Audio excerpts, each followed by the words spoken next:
بسم اللہ الرحمن الرحیم۔ السلام علیکم ورحمۃ اللہ وبرکاتہ۔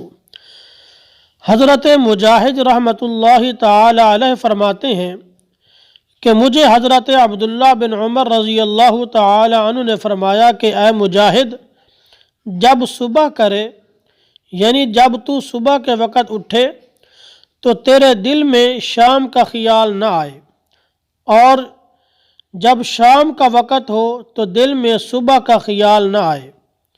موت سے پہلے پہلے اپنی زندگی سے فائدہ اٹھا لے، بیماری سے پہلے پہلے اپنی صحت سے فائدہ اٹھا لے، کیا معلوم کل تجھے کس نام سے پکارا جائے گا۔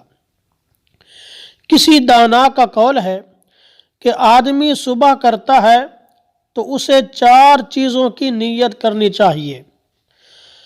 نمبر 1 کہ اللہ تعالیٰ کے فرائض ادا کروں گا، یعنی سب سے پہلی نیت یہ کرنی چاہیے کہ میں اللہ کے فرائض ادا کروں گا۔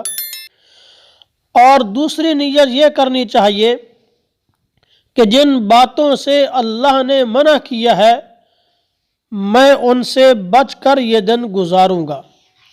اور تیسری نیت یہ کرنی چاہیے کہ معاملات والوں کے ساتھ انصاف کروں گا، کہ اگر میرا کسی کے ساتھ کوئی معاملہ ہے تو انصاف سے پیش آؤں گا۔ اور چوتھی نیت یہ کرنی چاہیے کہ جن کے ساتھ جھگڑا ہے ان کے ساتھ صلح کروں گا۔ جب ان 4 نیتوں پر صبح کرے گا تو امید ہے کہ یہ اللہ کے نیک لوگوں میں شمار ہوگا۔